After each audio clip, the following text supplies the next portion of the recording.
one inside. I was like, okay. Alright, appreciate it. My stomach. Oh, someone is left. No?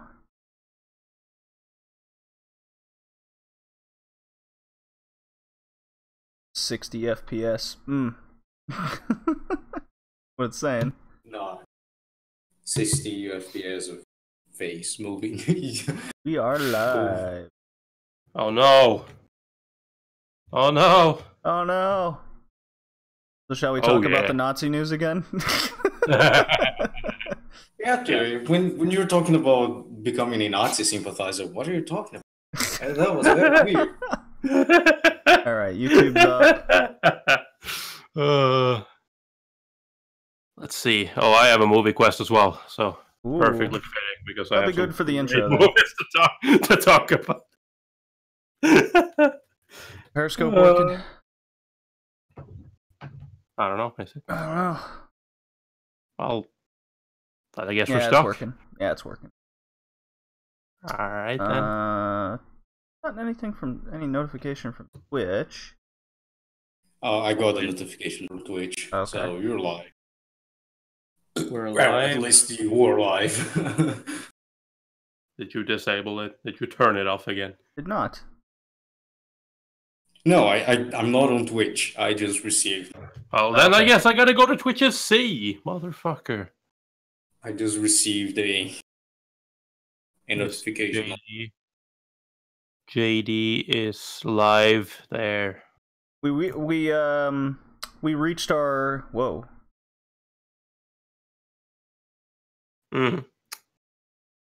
Type spin. Yes. All the skills.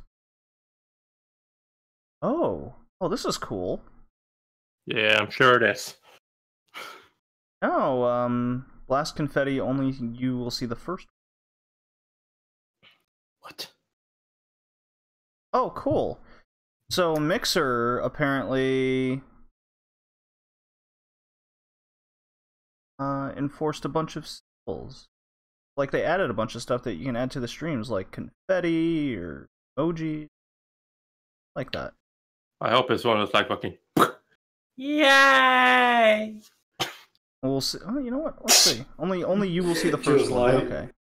Just like Bungie's Dream, Oh, happy cool. birthday stuff. Shows up in the. That's cool. It shows up in the. Oh chat. no, the Million Life one where you can just press happy birthday. Like, hey. It didn't make any sound.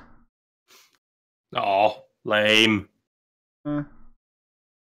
Wow. Okay, let me see what this sticker is. I would assume it's a sticker. Oh, cool. Yeah, it shows up in the chat and everything. That's really cool. I like that. Where else would the sticker show up? On screen. Nah, fuck that. Like Nico Doga. Nico Doga. I'm not even gonna lie. I fucking hate that. Like the screen shit and the one you see in like Japanese live streams and all of that, where they got the text on screen or whatever. I hate that. Yeah. You can disable that, but yeah, I agree. I know, but it's like every time I go somewhere, I see people upload clips from that and whatnot. It's just filled with text, and I'm like, stop. Usually, it's just like it's just the equivalent of on screen. Yeah, www. Okay, I get it. I hate that. Stuff like that. I think when you have the Prime for Nico Doga, you can choose the color as well. So you can be even more obnoxious. Great. Yes. Fantastic. Exactly. The power of money being obnoxious. Alrighty. Pull us all into podcaster. Yay.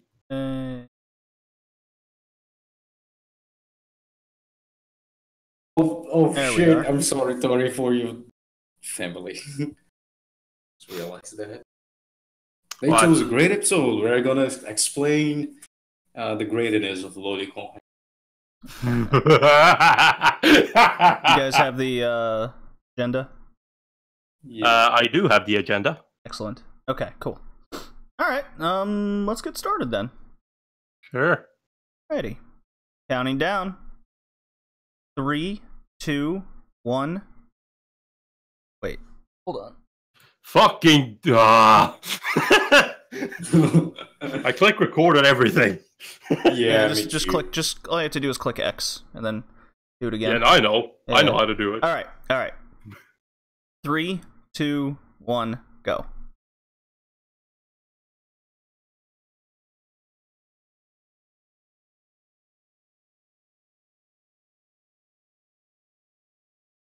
Welcome to episode 36 of the Red Leaf Retrocast Anime Edition. Worldwide Weebs are here. I'm your host, JD.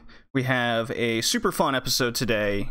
Little mix mash of topics leading up to our retro anime to review, which is Science Ninja Team Gatchaman from 1972. So one of the more famous 1970s anime. Lots and lots of spin-offs and sequels. So we'll get there. That's going to be a super interesting conversation to have over that show. We watched 13 episodes, much like our Speed Racer one. We didn't watch the full show. There's over 100 episodes. So, but I am here with one of my amazing hosts, Tori. How you doing, buddy? I've been better. I'm a little bit sick. Got a bit of a cold, but your turn. Yeah, it's kind of been going all the way around. I started with you, then Hickey got a little bit sick, but you know that was outside of podcasting, and now it's my turn. But it's fine. I haven't really felt that bad. Like I've got a bit of a stuffy nose, and my throat is a little bit sore, but other than that, I feel fine. Oh, much better. It sounds much better than what I went through. Previous week. Well, we're also joined by our newly country president guy, Hickey. Hello. None of that sentence came out right. I'm sorry. Yeah, I didn't get elected, but for president, I hope one day I will, but not right now. One day you will lead your own big scandal. Yes. One day you too may have the benefit of going through your own scandal. Yeah. I swear I did not see any kind of rape hentai in my life. I swear. Perfect. That's great. Well, Halloween has come and gone, and I was real big on the show last year, guys. Castlevania. Remember the in our in our no, I do not remember Castlevania. Please tell me what is this? Well, our we had another anime cast join us for the Anime of the Year one. I spoke highly of Castlevania. It was only first 4 episodes in season 1. Well, season 2 finally came out, and on Halloween night, I ended up binging all 8 episodes. So I was going into it expecting just another 4 episodes or something. And the show was really good. It concluded very well. So you put it all together, it's 12 episodes. It feels like a full season now, full show.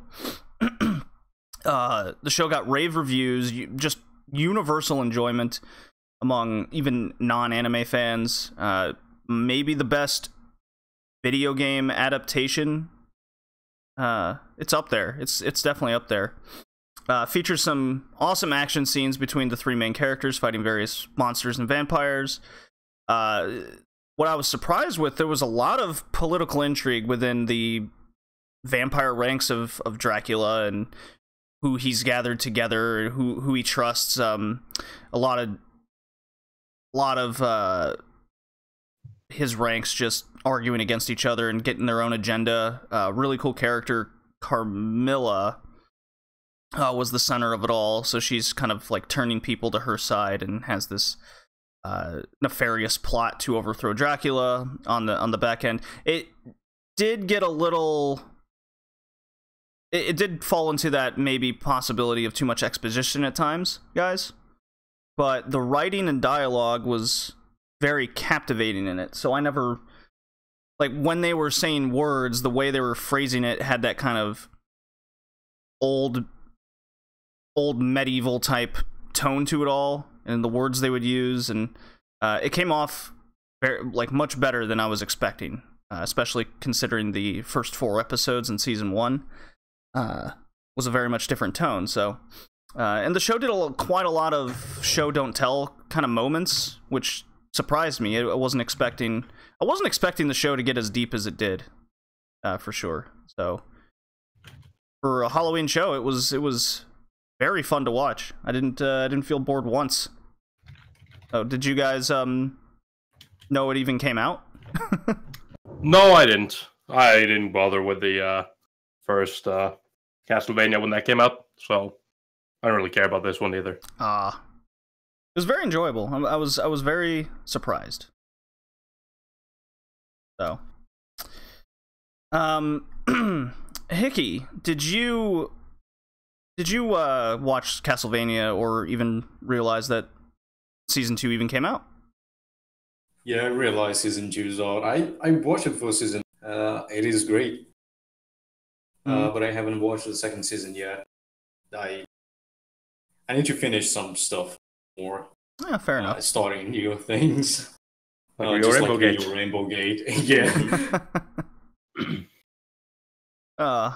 Well, I think what it was interesting. Like there was a really cool moment where Sypha, or Sifa, how you pronounce her name, she like teleports the castle away, to lock it, while all this internal vampire battles were going on, and after it gets teleported and like totally fucks up Carmilla's entire army, and the whole plot of overturning Dracula is just ending like just bang, it's done and over. She has the best line of the show is she just looks at what's happened, her whole army's decimated, and she just goes, "What the fuck was that?" And the last it really ends on episode 7 and 8. Episode 8 is kind of a conclusion to it all, where everyone's going to go, what's the next step. So it does conclude very well, and then it also does a good job of getting it sets it up for another season, but with or without Dracula is kind of, if you pay attention to the Castlevania games, he always just resurrects, or a new enemy happens or something. So it looks like if there would be a season 3, it would be focused on Carmilla.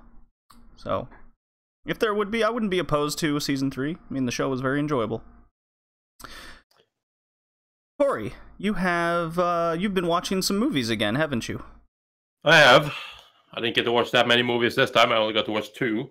I'm going to talk about both of them, mostly because one I've technically already talked about before. This is just the movie version of it, and that is Space Adventure Cobra, the movie. So, pirate, badass pirate with a gun for an arm, and how many chicks did he bang in like the 60 minutes?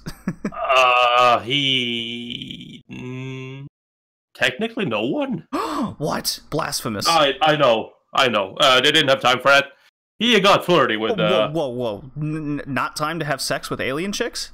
Yep. Or he got flirty time with two out of 3 of them, but it decided more to focus. The way this movie works is it's kind of different story-wise. It's still Cobra and the guild, the pirate guild, and he eventually does end up fighting Crystal Boy just like he does in the series.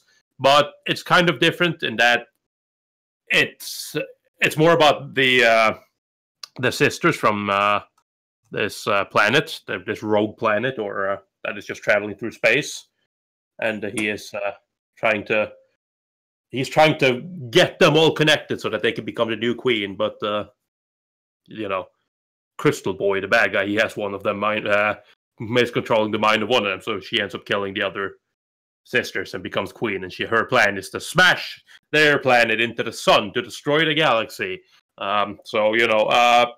Very, very intelligent villain. Very, he's got some great plans. He really thinks far ahead. Their plan is basically to take over and control the entire universe and every galaxy. But they basically, for some reason, decided that Galaxy 7, which is the galaxy that this takes place in, is not necessary for the plan. So why not just destroy it? Galaxy 6, obviously. Yeah, but they decided, we don't need it. We're going to use this as an example for power. Just wipe out an entire galaxy. So, yeah, it basically follows Cobra as he tries to put a stop to this. And basically, this it was directed by Osamu Dezaki, just like the series. And that's good. We've talked about before with stuff like Aim for the Ace and Ashita no Joe and basically everything in the 70s. He basically used this movie as more of an experimentation with a lot of different shots. You can see it because it uses a lot of like weird angles, a lot of like, split screen and like multiple, like showing characters twice, if you know what I mean, like reflections and whatnot, and like just a bunch of weird shots. So you can see that this was definitely more of an experiment for him rather than like the story wasn't the main focus of this. They just kind of experimenting with like, what can I do? What works and what doesn't work. Did the movie come out before the show? Yes, by a couple months. Okay. Oh, that's interesting then. Huh. Yeah, they basically came out like right after each other, almost. So they definitely used some of the footage here for the TV series as well. But it is most likely one of those things was like, this was, I mean, obviously this was decided in advance, and he just decided to work on both of them at the same time. Because why not? Did you enjoy it as much as the show? Did it keep that same spirit, or what? Well, first thing first is obviously the characters are different voice actors and actresses. Yeah, you were mentioning that threw you off or something? Yeah, it does, because especially Cobra, he's not as smug as he is in the TV series. Oh, well, and he's got more of that like, he's got more of that like, I am Cobra. How does that go? Yeah, it's kind of like, he's supposed to be like quite a badass and very handy with the women, but that voice is kind of a bit of a like, he sounds way more dorky, which I guess it increases the comedy element of it, and which is one of the things that they decided to, I'm not gonna say focus more on, because it isn't a strictly comedy, but he is still a funny person. And like the way he treats stuff, and kind of just his cockiness when it comes to fights, like the women he fights on the snow planet, or he doesn't even fight them. They're like they're stealing. He tries to find one of the girls, and he has figured out that she hides with them. So when they steal, and he tries to like avoid them, and then try to follow them to the base, but they discover him and they start attacking him, and he kind of just like shrugs it off, like, nah. I don't have to worry about you. Like, you're no match for me.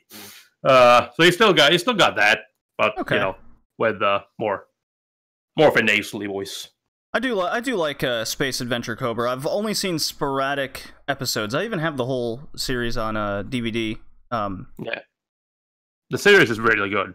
I'd say I mean, I'm not going to tell people not to watch the movie, because again, it is an alternate story technically. It's the same story, but it's different. Yeah, it sounds to me like the best I can compare it to, I guess, would be the Dirty Pair series to the like OVAs or the movies. They're something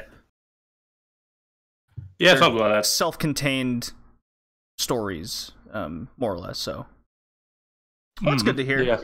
I was hoping the Cobra movie would be pretty good. So. Yeah, I mean, sadly, I don't think it's as good as the series, but it's fine. It's an interesting watch. Fair enough. That's all that matters, really. Yeah. And and the other movie I watched from 1983 is Golgo 13. Hell yeah! Now that's an action movie right there. Now go play the NES game. Now this is just straight up action. Golgo 13. He is an assassin, a killer for hire, and he basically just goes around killing people. The synopsis on Miles is, after assassinating the son of business tycoon Leonard Dawson, Golgo 13 finds himself prey to the asshole. Golgo 13 finds himself prey to the CIA and the U.S. Army, whom Dawson has personally hired to kill the assassin. His dad. It's Golgo 13. As days pass by, Dawson slowly loses his sanity as he continues to plot every attempt to kill Golgo 13, even without caring about who hired the assassin to kill his son. That is a very bad synopsis, but yes, it's basically about I'm telling you, man, you got to read those Anime Planet synopses. Nah. Synopsi or synopses? C's? Okay, that's what I thought. Gotta go with the first instinct. But anyways, essentially what it is it follows Golgo 13 as he kills some people, and then people come to kill him, and then he kills them instead because he's badass, and then he sleeps with a bunch of women. This one is for you. He sleeps with a bunch of women. Shit, he sleeps with a woman in the NES game. He sleeps with women all the time. Yeah, we covered that game on the retro gaming episode. Old retro games with sex scenes, basically. Of course. Yeah, it's really fun. He even sleeps with one of his targets and then kills them after. So that's a real man. Let me tell you. He's a very classy man. Yep. And essentially, Dawson ends up trying to kill him, and he is just doing everything. He is using all of his wealth because he's obviously a very wealthy man, and he just wants him dead. Hires a bunch of dangerous people, a bunch of other assassins, gets the U.S. Army involved, gets everyone involved, and no one can stop Golgo 13. Not even the very, very, very bad, fantastic CG helicopters. Yes. Oh my god, it's notorious. It has such a reputation. It sure does. Yeah.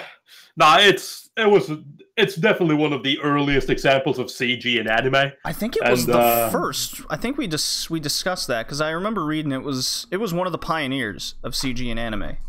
Yeah, it was. It's kind of funny, right? Because you look at Golgo 13 now, and then you remember that this blew people away. Not necessarily because they thought it was fantastically amazing looking, but this was the first example of CG in anime. And then as what happens to everything. A couple of years later, Akira comes out, and people look at that and they just go like, "Yeah, fuck Golgo 13."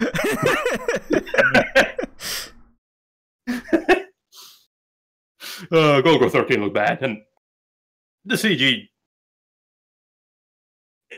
It makes sense that it was in the 80s. Yeah, all right. Yeah. It is for fun. It's just a action series. People die, people get killed, and eventually. It turns out that the truth behind people die when they get killed. People do die when they get killed. Some people don't die when they get killed, but then you just got to kill them even harder, and then they die. You gotta kill them harder. Yep, that's the golden rule. If they don't die the first time you kill them harder. Mm. So yeah, and Golgo 13. Eventually, the truth is revealed behind why Leonard Dawson was killed by Golgo 13. And then his dad kills himself because he's like, I can't win. The end. Yep. And that later spawned another movie and a TV series. So what's next on your little movie quest coming up? Oh yeah, I don't even have the movie list open. God damn it. Like I said, I have only been watching like two movies in these 2 weeks. I didn't really get time to watch. That's fine. I've been binging through JoJo's Bizarre Adventure myself. Yeah, I did that a while ago. Let's see. Up next is it's Barefoot Gen. Ooh, get some tissues and some ice cream. Tissues and ice cream. Okay, that thankfully didn't go where I thought it was going to go. But all right. Where did you think it was going? Get some tissues and some lube. That's the other variant. Orphan children. Hey, I've never seen Barefoot Gen. I don't know what it's about. Okay, Tori. It's after that, really good. And after that is Nausicaa. Oh, I love Nausicaa. I love Nausicaa. Yeah, there's a whole lot of Ghibli movies on this list because, of course, there is. You're in for some good times there. Yeah, like I said, I've been binging through JoJo. I finished Stardust Crusaders, and now I'm on Diamonds is Unbreakable. Diamond is Unbreakable. Diamond is Unbreakable. Diamond is not Crash. I I really enjoyed Stardust Crusade. I still like the original, like 24 episodes or however many that was, the most easily. You know, with the Pillar Man and the backstory of Dio and Stardust Crusaders was just a lot of fun. Stardust Crusaders is too repetitive for me. Yeah, it did reach that point for sure. And then the biggest problem as well is that it's 2 seasons of like 26 episodes. Yeah, and honestly, a lot of that first season I could have done without. Yeah, it was just that adventure. But what's his face? Joseph Joestar. Like, he is the show. Without him, because Josuke is such a deadpan character. He just stands there majority of the time, and he's just that OP fighting character, as my cat knocks the mic around. And then I started Diamond is Unbreakable, and like I just got to the point where Joseph comes back, and now he's like basically senile. Yeah, I don't like that at all. Yeah. Oh, I love that. I think that is a really good touch. Remember, like, this show, people in this universe, first off, so far everyone has died. Everyone in the Joestar family line has died. He's the first one that didn't. And then it's kind of like, oh, he's coming back. And then it turns out that, he's old. Very old. And time has not done kindly to him. But it's a nice thing, because it just showed that, like, at the end of the day, they're still people. Yeah, sure, they're fucking muscly-ass dudes. They're bulky dudes with hamon and stance and fucking everything. But they're people. They too can... Age can do away with their abilities, too. And if those abilities aren't maybe it's gone... just because it's sad to see, and I'm so invested into Joseph. But Josuke's still there. He's as deadpan as ever. And then who's the new one called again? Josuke. Josuke? Wait. Isn't the new one Kujo? Jotaro. Well, they're all. Oh, am I mixing those two names up? Yes. I always do it. Man. I didn't want to interrupt you, so I just well, thanks, Eki. It's fine. Either way, then it's Jotaro. He's the deadpan, and Josuke is he's much better. He's much better. I like Josuke much more. So hope to finish that and then start part 5 soon enough. Kind of the goal. I skipped around on my quest to get certain things out of the way over others. Oh my god, cat, make up your mind. He's jumping all over the place. All right, well, we're rambling here. Let's move on. I'm gonna play a drop, and we can go into our moving bar, and I'll explain in a second why we're doing that now.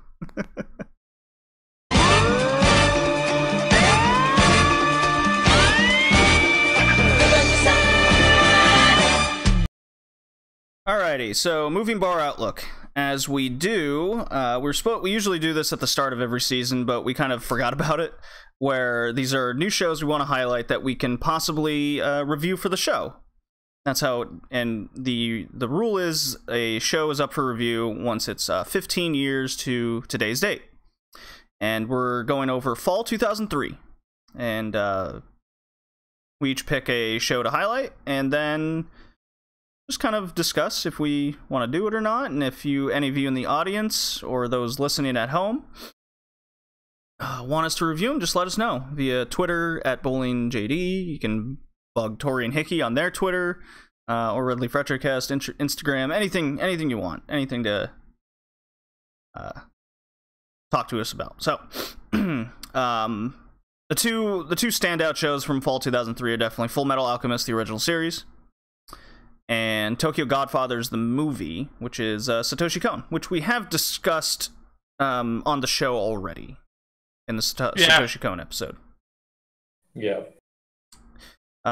Everyone's seen Full Metal Alchemist here, right? Original? Nope. Yes. Nope. No, Tori? Nope, I watched the first 20 episodes and then I stopped. Oh. Any particular reason, or? Yeah, I was just getting into anime. I watched 20 episodes, and then I realized that this show was long, and I was like, I want to see what else this medium has to offer. So I was like, I'm going to put this on hold for now, and then I'll get back to it later. And here we are. I didn't get back to it later. Here we are, years later. Oops. Right? No, I remember like it was like a year or something later. I was just looking up stuff, and I heard people talking about it, and I was just like, that was a show I was supposed to get back to. Well, well. I'll probably get to it at some point. I say now, it won't happen. Well, Tori, what's your show you want to highlight from fall 2003? All right, I am highlighting the best show from fall 2003. I know because I'm an expert. I'm highlighting a show that I have actually talked about on this podcast before, and it's called Planet S or Planets or whatever the fuck the Greek want to call it. So yeah, it's basically about, like I said, I've talked about this on the podcast before. It's basically about garbage collectors in space, because everything is way cooler when it's in space. Obviously. What they do is, it's a bunch of people, they are essentially working as like debris haulers. So they're basically like, whenever there's debris, they have to go out and collect it. Because, you know, we humans, we pollute and all that shit. And with debris in space, that can be dangerous because it can fall down and hit Earth and cause damage. So in order to stop that from happening, somebody needs to collect that. Damn right. And, you know, it's basically just about the characters and all the trouble that they go through.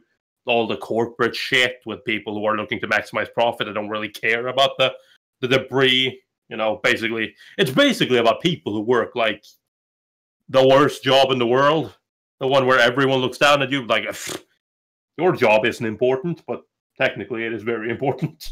Every job's important. Yeah. I mean, you make fun of garbage men in general, and you're like, well, I mean, if they don't pick up your trash. I would never make fun of garbage men because they make a lot of money. Surprisingly, they do, yeah. These guys do not make a lot of money at all. So yeah, it's not exactly the same, but yeah, it's a very nice show. Like I really enjoyed it.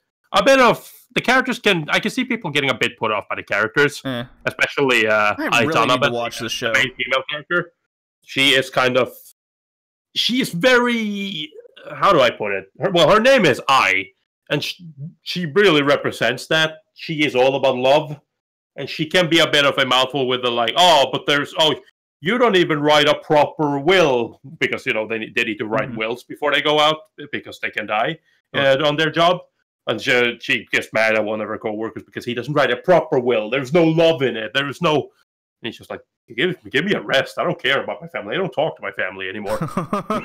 And she's just like, that is so sad. Where is your love? So I can see people being a bit, you know, put off by her, as I definitely was at first. She is one of those where you kind of you sit down and listen to her talk, and you're like, okay, I really want to slap you now. Like, just shut your mouth, please. But she does improve over time. She is written to be idealistic because that's her personality. She is an idealistic person. She thinks everything should be about love, and she doesn't understand why people won't just follow these simple guidelines of love and care. Yeah, I really need to watch this show. It's one I've just been putting off for so long. But now we can cover it on the podcast. So, ooh. Yep. Like I said, I enjoyed it a lot. It's a good, and like I said, everything is cooler when it's in space. So it's got that going. So, Hickey. Yes. You have an interesting show you want to highlight here from fall 2003. And it's not Avenger. I do. It is not Avenger. It's Avenger shit. And it dropped it sure is. And gave it 3. I finished it. Ha! No. Avenger is a pointless show you shouldn't watch. Yeah, I agree. The only reason why I watched it was because me and Hickey was arguing about which Rio Rainbow Gate and Avenger, and he said Avenger, I said Rio Rainbow Gate. So I said, fine, you watch my show, I watch your show. And he hasn't watched my show, but I watched this. I'm at episode 6. I will finish tomorrow. I finished mine long ago. Well, yeah, because, you know, you're not trying to become a lawyer, so exactly, I win. Go ahead, Hickey. Talk about your show. Sure, my show is called Gunslinger Girls. It's a show by Madhouse. Old Madhouse, which means it was good, and it was at that time where Madhouse didn't do continuations. So it has a second season, but it's a different studio, different animators, different voice actresses. Oh. It tells the story of an European intelligence officer, which uses little girls as like cyborg little girls to fight against organized crime and terrorism.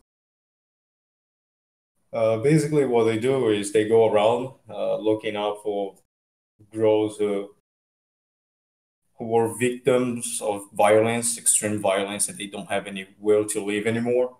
They put cyborg implants on them because for some reason it is the younger body of and female bodies, they accept more, like they have a higher acceptance rate of those implants, and they are signed with a partner, which they call a brother, and they go on missions. Most of them secret missions, and you have a lot of gunfight, a lot of action, and a nice drama from time to time. Really cool anime, actually. It was inspired by a hentai manga, but you know, someone told the author he had something good in his hand, so he decided to cut off all the lolicon shit and do a proper manga, and here we are.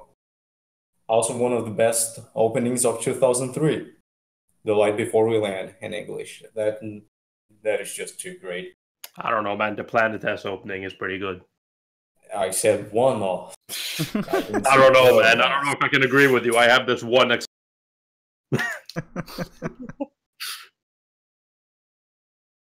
Great. I recommend it. And we will review Gunslinger Girl because it is just too great.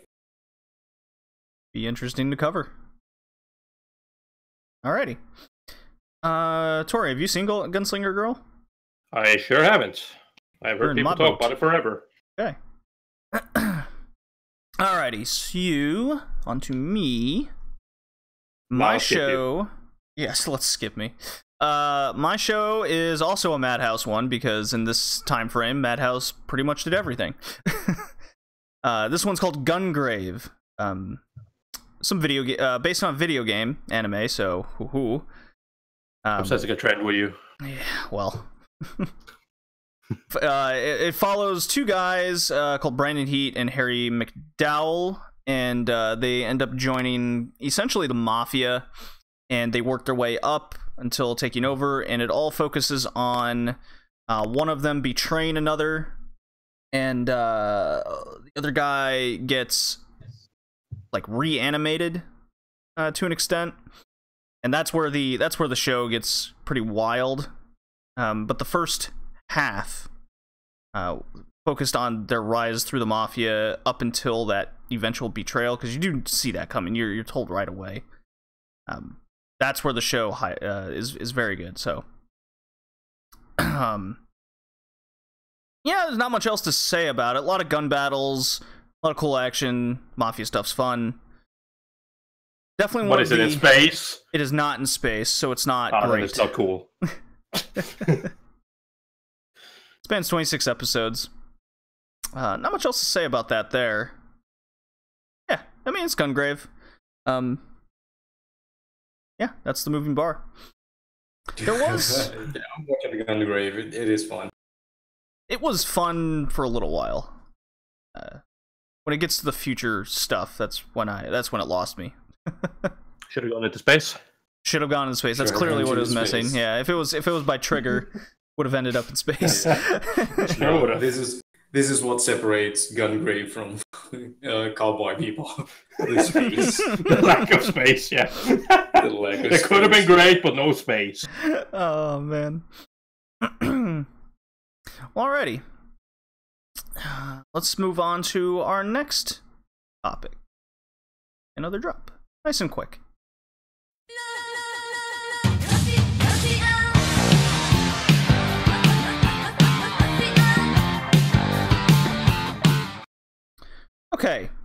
so I thought about this, and Tori, yeah, me.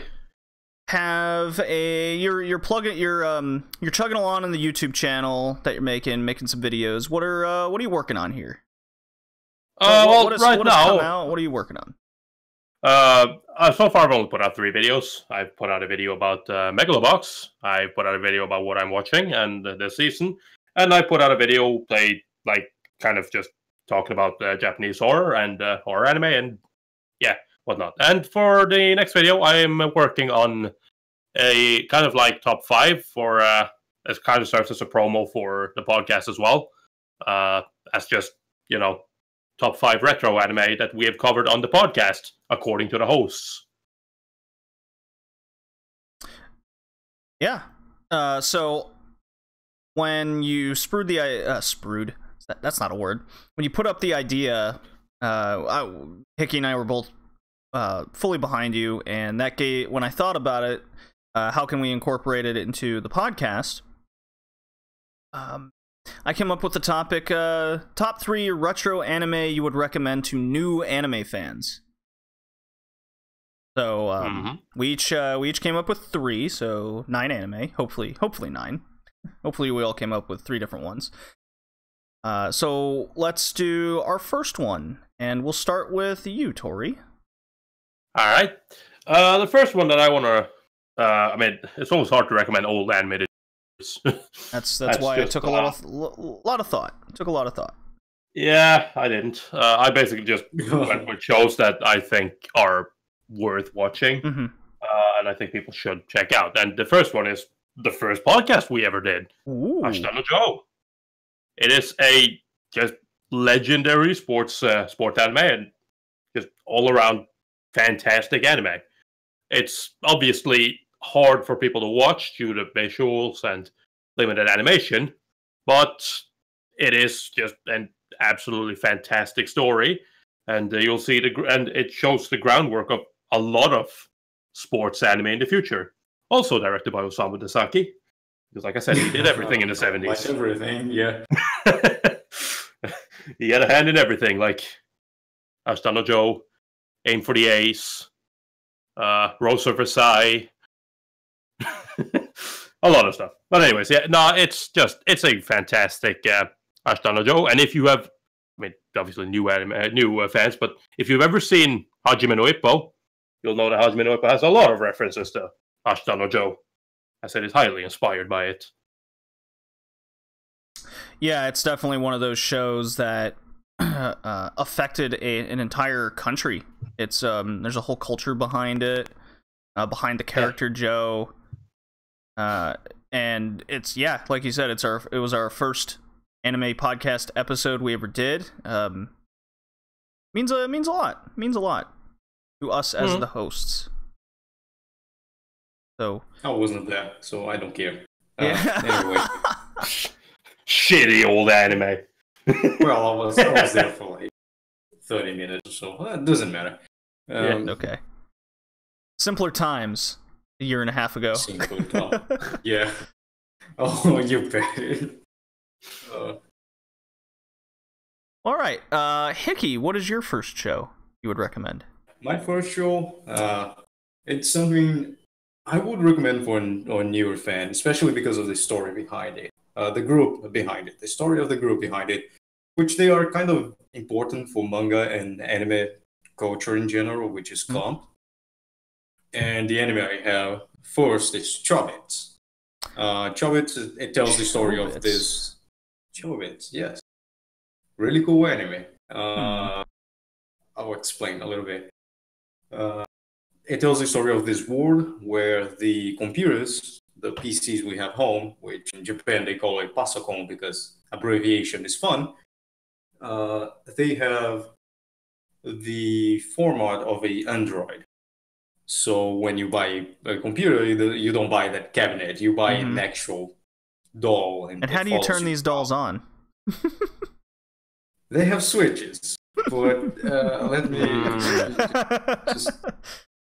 Usually they are not in erotical places, except for the main Android of the show for some reason. And where is the button exactly? Can you point? Can you show us on the door where the button is?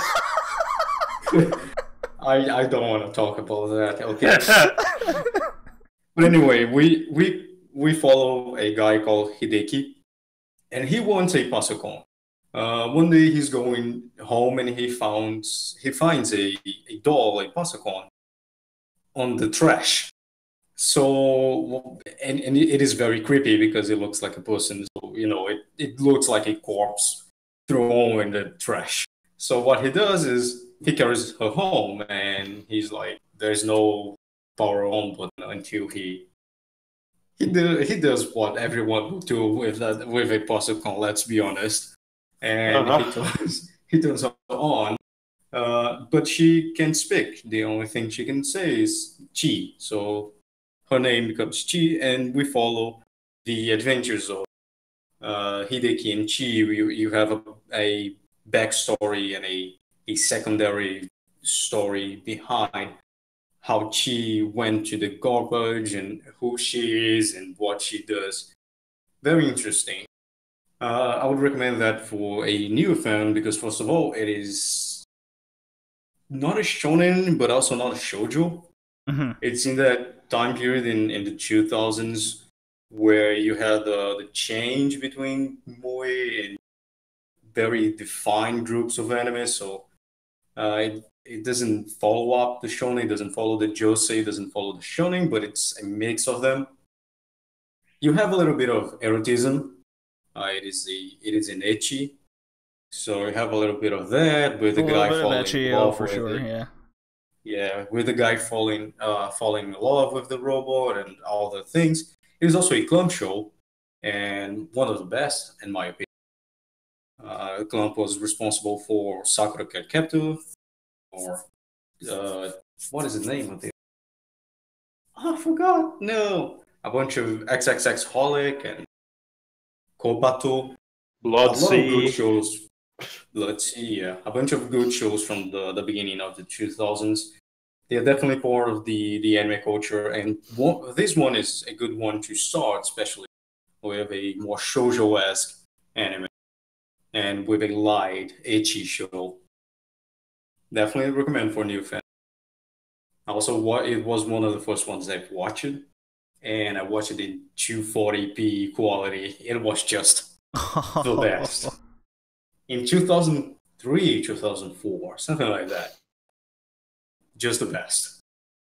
Downloading each episode, it took like half a day to download 30 megas of episode. It were the times, the golden age of the internet. Alrighty.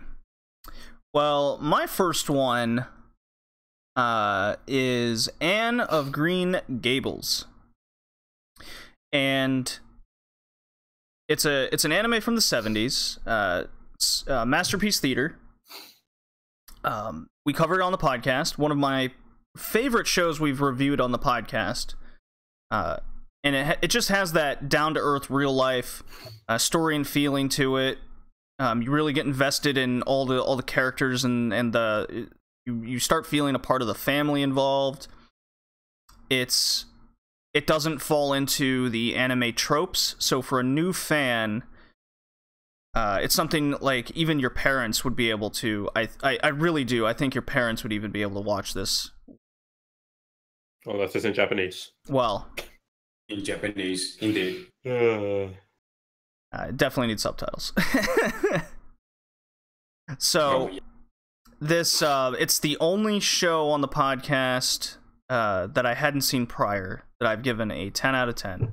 I definitely recommend that episode. I recommend the show. I think it's for everybody, wholeheartedly. And I've said it before and I'll say it again. Thank you, Tori, for the recommendation. You're welcome. It's also a good show because it's from a classical book. So if you finish the show and you want to see more of Aang, you don't need to go out and look for translations of light novels or shit like that. You just need to go to a bookstore and ask if they have the Aang of Green Gables or the Aang of what's the other one? The other city she goes to in college. Oh, I don't remember the name. Because because it's the name of one. Yeah. One of the books. So you can ask for the Anne of Green Gables collection, and they will give it to you, so you can finish the story by yourself, reading classical books, which is always good instead of light novel shit. Yeah, and if you're from Canada, I'm sure you're sick of the story. Yeah, if you're from Canada, you can just go to Prince. What's the name of the island? Prince Edward Island.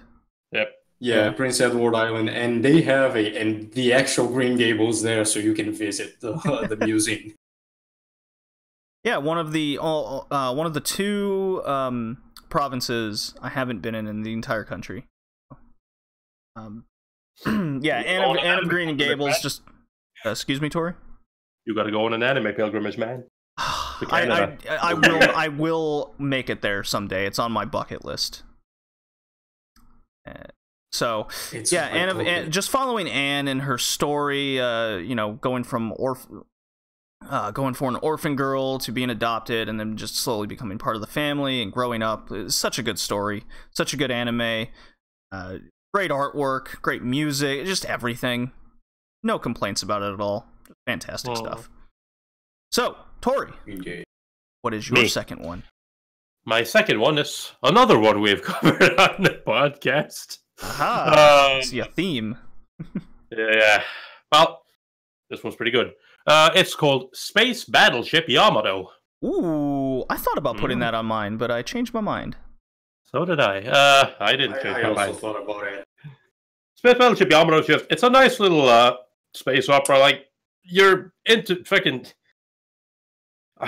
I feel like I'm becoming the fucking space guy, like the sci-fi guy, which is kind of weird because I'm not really that big on sci-fi. Give it 2 weeks, and then Tori will just come to your voice and like, guys, Gundam is great. Whoa! I said mecha anime. I said sci-fi. I love mecha anime. I love space, and I love everything about it. I said sci-fi, not mecha. Relax. Those are not the same. But Gundam is sci-fi on space with mecha. I know it is, but it's a mecha. God. There are certain things I'm willing to accept and certain things I'm not willing to accept. So yes, Space Battleship Yamato is not a mecha. They do not have giant robots. No, they have giant battleships. World War II battleship. Giant space battleship based on a World War II, a real World War II fighter ship. So yeah, now it's basically about this group of people. They're setting off to a planet fucking 300,000 light years or something like that away from Earth, in order to save Earth from destruction by the Garmalas, who are throwing meteors at their planet and destroying it. So it's basically about their quest to go there and get rid of the poison gas that's destroying the Earth, or go there and get this thing that can get rid of the poison gas that is destroying the Earth and killing people, and then go back. And on their way, they have to obviously fight the Garmalas warriors they come across, and while as also being pressed for time. It's just a nice little space adventure. I enjoy it quite a lot. Personally, though, I would say if it doesn't, it does have these Leiji Matsumoto designs, and as famous as he is, I do understand that a lot of people don't like them. They're a bit different. I love Leiji Matsumoto. I would love to do a a highlight on the guy in a future episode. Yeah. That's been in my mind for a little while. Yeah, but that's so I understand. But even then, and here's kind of the good part, and this is what tipped it for me. Even if you look at it and you go, well, I don't know if I would be able to get by the 70s anime, which, by the way, in case you're wondering, the 70s anime does actually look pretty good, and the animation is pretty smooth. But if for some reason you still say, no, but I can't, here's good news. Because Space Battleship Yamato 2199, a 2012 OVA by Sebek, also exists. And it's so good. It fixes some parts of the story, or at least adds more meaning to it. Yeah. And, then, it's really fucking good. It's the same story. It's kind of different, but it's the same story. And if I had to pick, I do prefer $21.99 a little bit more than the original, but the original is still pretty good. But again, if you can't, you have $21.99 and the sequel that is coming out now, 2202. Is it airing now? Yes. Oh. It might have finished. It's like it's another OVA. I'm not sure how far they are. I'm not even sure how many episodes there will be, but I think they're past like 12 or 14 episodes or something, maybe 16 even. So I need to get on that. I'm waiting for it to finish, and I'll get on it. Yeah, it's probably the smarter idea. Alrighty. Yeah, everything you said, Tori, I 100% back it. Yeah, it's pretty good. There's no doubt. Yeah, there's no doubt. I never thought for a second that it would be released in the West on DVD. I had actually contacted my European like, I don't want to say bootleg thing, but he just rips things and puts them in like a DVD case. I won't say. I wouldn't call it. I wouldn't call it a bootleg, but that's what he's done that for me for a number of shows, and it's even got like German subtitles for me. He did that for the show, and then like 2 years later, it's being released on Funimation. I was like, shit. Oh well. It's a From Fans to Fans DVD. It's not a bootleg. Yeah, like he didn't sell it to me or anything, so. He didn't sell it to me. I just paid him. I just paid for the shipping. That was it. All right, Hickey, your second one you would recommend? My second one is Saint Seiya. Saint Seiya, really? Yeah, Saint Seiya. Really, because it's an awesome series. What the fuck, JD? Just shocked me, man. What? I'm Brazilian. Every Brazilian loves Saint Seiya. That's the right. rule. Well, I remember us talking about the homoeroticism in the show. Yes. There's a lot. I definitely want to watch it. There's a lot of. Yeah.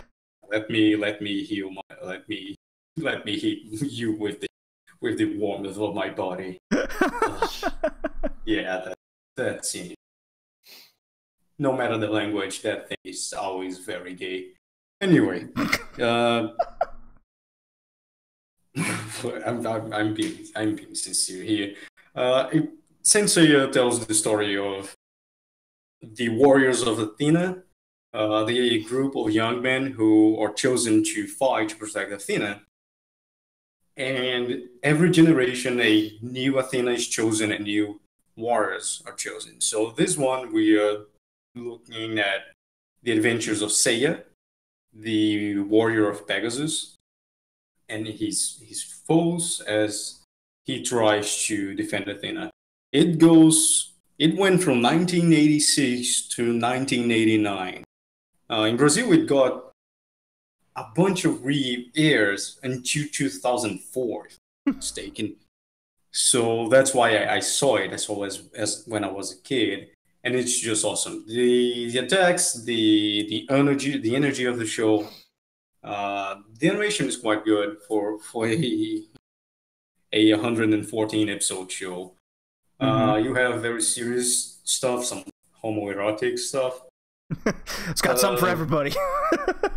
But like you got main characters dying, losing eyes, being resurrected, going to hell, fighting in hell, coming back. It is one of the best shonen out there, especially big shonen prior. The whole trinity of shonen, which is from 1999 with One Piece and Naruto.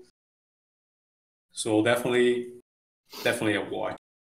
It's very fun. The characters are very interesting. Most of them, all of them have a kind of internal conflict, and usually the way they do stuff and how they make choices, they are very based.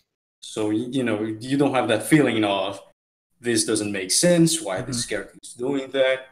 They are usually well built, so you never feel like they just having ideas out of the blue and executing it.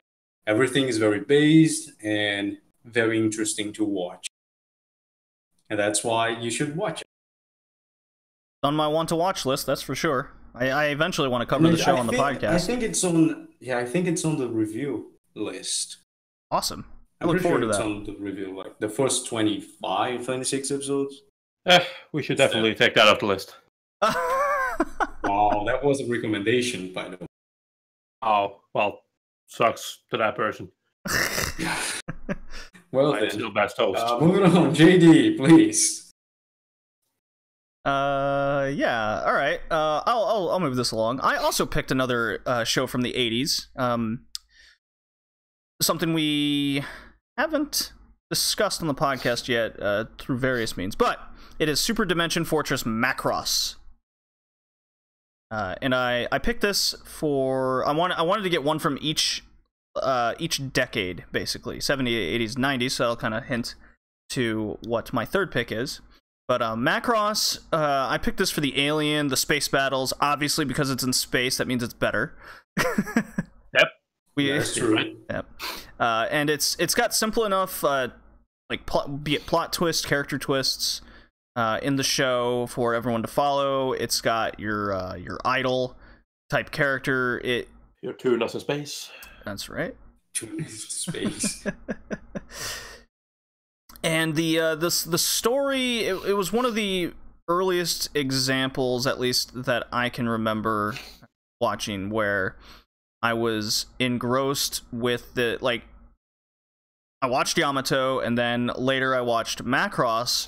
And as I was watching a lot of these old shows, when I came across Macross, I was like, wow, this is really, really good. And I think if you're the type of new fan that whether you don't get enough mecha in your life, or you wish kind of the space opera would come back, or you want more action that isn't the jokey shonen type stuff, then this version of Macross is definitely why I would recommend to those types of fans. I disagree a little bit, but yeah, basically. So, the show has definitely evolved over the decades to doesn't even look even remotely the same anymore. The first one looks like the best one, just going by poster. What I said I disagree is just like the first part of Macross. They are kind of lost because they try to be like a copy of a bunch of stuff together. They just meshed. They were like the Black Clover of mecha anime. I mean, so like you see Transformers and and Gundam and it was still like some kind of weird, some kind of weird comedy in the middle. But like after a certain event, the show kind of finds its way. Yeah, that's kind of the thing. That's kind of the thing, though, with Macross, because like Macross has always been a something that's not entirely certain of its own identity. When it started out with this general idea that it was going to be like a space mecha thing, kind of like there wasn't really like they had a lot of like basic ideas without like a basic premise without any sort of proper idea of where it was going to go, and then it evolves, and then idols, and then things, and then it becomes what it is. And then they decided to make more, and they were like, "Can we do more of this?" And they were like, "Well, people like the idol part." Yeah, they like that whole singing part. Yeah. So yeah, there wasn't really a lot of idea about. Well, I mean, what makes it even more interesting. So we're definitely going to cover this on a podcast episode, but definitely that time frame it came out in when Super Robot was still the thing. And Gundam hadn't quite taken off yet, and that's where that whole beginning part comes in. So, alrighty, moving right along. Tori, what is your third and final retro anime you would recommend to new anime fans? Well, my third and final one is quite different from any of the other ones I've said so far. It is nothing like them at all. Mm-hmm. This one was not covered on the podcast. All right. And it is set in space. Set in space. Damn right, man. God. Oh my god. Oh my. I'm sorry, I didn't have any water to do that kind of voice. It's another Leiji Matsumoto work. Oh, and yeah. it's Galaxy Express 39. Yes! Oh, I knew it! Yes. I knew it! Now, there's only one other show of Leiji Matsumoto I know, and it's on the Wild West. So, it could be. I mean, I haven't seen that one yet, but it could have been. Yeah, no, it's Galaxy Express 3 now was this really popular show back in the 80s. And basically, it follows Tetsuo, a boy who loses his mother. Naturally. You can't have kids with parents. Exactly. And then a mysterious woman comes to him, and she is like, I will take you into space. And he's like, well, she's pretty hot. Come with me, I have a Snickers. Let's go. Come with me, I have Snickers. I mean, yeah, metal is innocent, you motherfucker. It's a pretty good coming of age story. Essentially, it's about a boy growing to see the world. Essentially, although granted, it's not the world; it's the universe. Whoa. And different cultures and different planets and different people. Because in this world, you have a large divide. You have the rich and the poor. The poor are ultra poor. They can barely feed themselves. They can barely even get work. The only work they can get is shit that no one wants, and they have to take their own initiative. And they usually get tortured and made fun of, and even killed by the upper people who are rich, and they don't even have to work. They don't have to worry about anything because they are so rich that they have human bodies, and they are now machines. So they got rid of their bodies. They are immortal. Well, I say immortal. They can die, just not through age. Would you put your brain in a robot body? And that's kind of the theme of Galaxy Express, because Tetsuo and his mother, they want to go. They want to go and get robot bodies. That's why they're trying to get on the Galaxy Express. The Galaxy Express, this legendary train that will take them to the planet they need to go to get their mechanical body and then live happy ever after. But obviously, his mother dies, and no, it's not spoilers. It literally is one of the first scenes in episode 1. So he goes with metal instead, and on the way he learns a lot about different cultures, different people, the way the world works, rights and wrongs, and kind of his ideals is challenged the whole way. Now, the series is quite long. It's 113 episodes. That's quite a lot. Thankfully, if you're not willing to invest that much time, there is a recap movie that just does the trick very well. I think it does it well enough for what it is. Yeah, you can definitely go with that. It's an option, but I would still recommend people to watch the series. I know not everybody likes it, but I for one like the series quite a lot. I really like that. So yes, I've heard people say, "Oh, he's kind of dumb." Well, yeah, but he's a kid. His thing is that, you tell him not to do something. Well, you bet your ass he's going to fucking do it. It's a kid. You can tell him what to do. Tori, don't go out into the woods after dark. I want to go out in the woods after dark. The worst thing you do to a kid is tell them something they can't do. I mean, I'm going to do that. Always got to do reverse psychology. Yep. But yeah, it's just Tetsuo learning about life, learning about himself, learning what it's like to grow up, learning what it's like to fall in love for the first time, because everyone falls in love with metal, and I mean, why wouldn't they? Metal's pretty hot. So yeah, it's just a really good show. And despite being 113 episodes long, it didn't feel like it to me. Alrighty. Yeah, I quite enjoyed that show. It was a very nice, chill show with good themes throughout the series. Naturally, because it's more or less an episodic journey. Some episodes are going to be better than others, but that's okay. That's kind of par for the course. Yeah, it happens. That's kind of, they have times where they kind of repeat the same theme in certain episodes, and Have you seen the sequel movie? I've seen a lot of them. Okay, good. So I've seen a lot. I'm not sure entirely. I've seen Adieu, Galaxy Express 39, if that's the one you're talking about. Yeah. That was the one I was hinting at there. So, alrighty. Icky, what is your third and final show? My third and final show was also not covered in the podcast. I No got way. 3 out of 3 not covered in the podcast. Does it involve and space? it is Bebop High School. A show we should cover, by the way. What is it called? Because no one covers it. Bebop High School. Bebop High School. Yeah. Is it about jazz? No, it's about God damn it. And school gangs. And comedy. But it's called Bebop. Well, I'm sorry to disappoint you. It is what it is.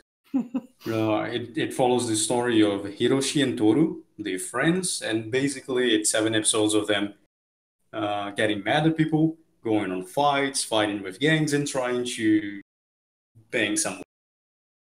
It ran from 1999 to 1998, 7 episodes. It's very cool. You don't see, no one talks about it. You hear the name here and there, but you don't find reviews on the internet. Interesting. My Anime List, no one, like, it has 2 reviews on My Anime List, and both of them are 7s. But I think the score is on at 8. They haven't even finished the show. Both those reviews. Wow. Yeah, because they were waiting. They were waiting the localization. I think and the localization was like episode 5 when came out in 2005, and episode 6 came out in 2009, something like that. It was a nightmare, but all 7 episodes are out there, and they are very good. It is very fun. You don't find reviews anywhere, but nowadays everything is very. I don't want to say contaminated, but everything is moe. Yeah. Everything don't have the crude feeling from the early 90s, especially when we talk about delinquents and bosozoku from Japan. You don't have that anymore. It's a dying culture nowadays, especially in anime. When a delinquent appears, it's just to make a joke, or they're just jokes. So this one kind of shows that the other side, that when the delinquents and the gangs in Japan were in the best form. Really fun. It has that great teacher Nizuka golden boy vibe. Really cool anime, and I really enjoy. And I recommend our to new fans. Interesting. Oh, you have piqued my interest. It doesn't even have a synopsis on Anime Planet, and I've pulled one up on my anime list, but even that synopsis is very iffy. So it says I'm just gonna read it here for the audience. For the invincible and basically happy punk lads Hiroshi and Toru, what they care about every day is to get a lot of attention from girls and to win fights against the lads from other schools. Whenever provoked, so you know a British person wrote this. Whenever provoked, they just go out fighting and settle the situation no matter what it costs. So each episode, it's 7 episodes, and each one says it's 50 minutes. 50 minutes, yes. Wow, that's long. So it's like Bubblegum Crisis. You need to understand it came out in a span of 8 years. Yeah, I see that. So January 26, 1990. Yeah, it was one for years, so 50 episodes makes sense. Wow. All right. I'm gonna add that to the future doc, actually. Add it to the official one so we can see it too. Yes. So, So everyone who got interested in Bebop High School, wait for March 2019 where we have free space in the fucking. It'll come up. It'll come up quick enough. No one go out and watch it make reviews. We have to do it first. Alrighty. Okay. My third and final one is from the 90s. It's a shonen anime, so no for the for the shonen trash fans like myself, it is Yu Yu Hakusho. Pretty alright. Yeah, pretty alright. I think it's for a retro anime. I don't meet a lot of people that dislike it. It's usually universally enjoyed. for its battles, its fighting, the engrossing character team involved, the overarching story from beginning to end. Cover 3 totally different arcs from each other, whether it's the main character Yusuke first learning his powers, to a giant tournament, because who doesn't love a tournament? And then tournament arc.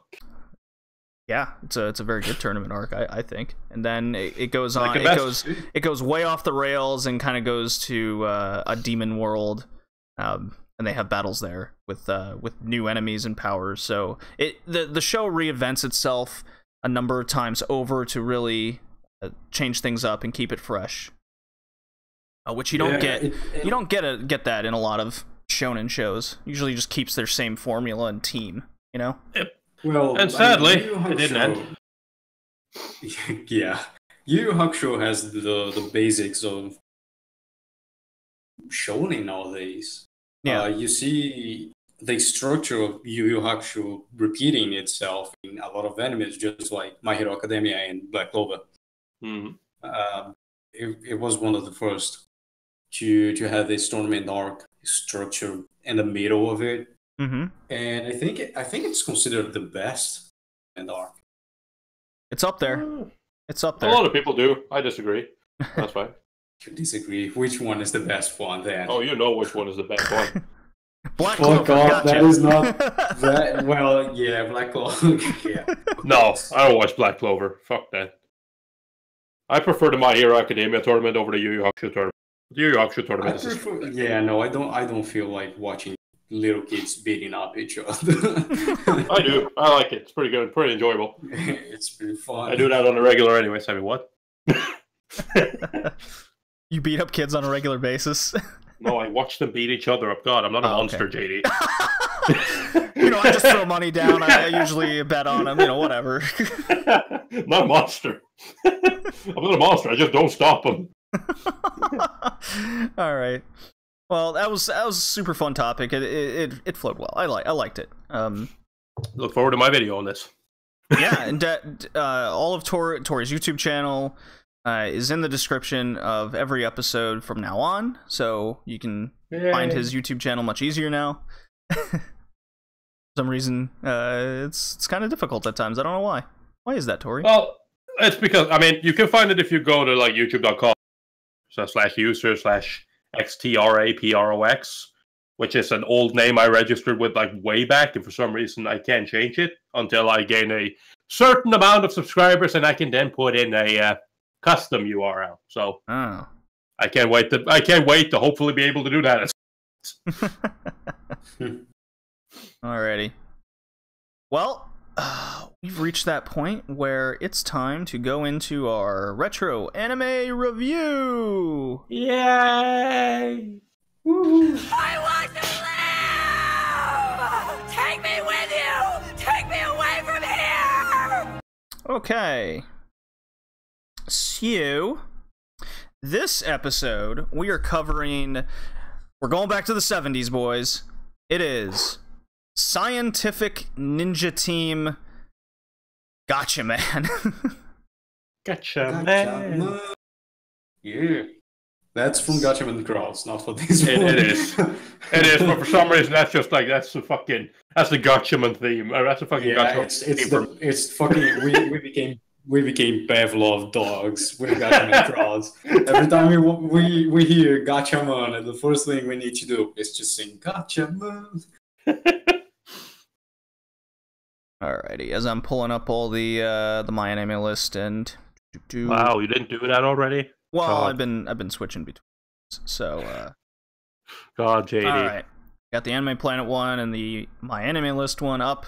So, it came out in fall 1972 by Studio Tatsunoko Production, also known as Battle of the Planets when it came to the West in 1978. So 6-year delay. So whatever. I have the summary. In the 21st century, the evil faction known as Galactor is set on world domination, because of course they are. And there's only one group of people who can stop it. The Science Ninja Team. Under the guidance of Dr. Nambu and the International Science Organization, ISO, the team handles everything from taking down giant turtles to battling iron monsters, all in the name of justice. Go Gatchaman. Take down the evil Galactor and save the world for world peace. Yeah! Peace. There we go. It is a Monster of the Week anime, features a team of 5 against an evil group bent on, well, world domination. What did you guys think of, we covered episodes 1 through 13. It is over 100 episodes with a number of spin-offs, OVA, etc., etc. There's even a Gatchaman Crowds, which came out recently, which I guarantee more people have seen now. And it is way better. Definitely, it's not good. It is way better. We have one guy going, it's way better, and then the other going, it's awful. It's not awful. It's just it doesn't make you react. Like it lacks so many things, and the characters' conflicts are so dumb. They don't work well, and then you have this little dwarf who gets something which is very irritating. Mascot, yes. Alrighty. It doesn't have anything to do with Gatchaman. Well, this is not the Gatchaman Crowdcast ticket. Okay. Yes, fine. This is the Gatchaman cast from 1972. It's very fun. I thought the 13 episodes I watched, they were very fun. Everything is very exaggerated. Oh yeah. And, you pick up some major flaws. Let's put it that, like major flaws in characters, in story, in behavior. But they are fun.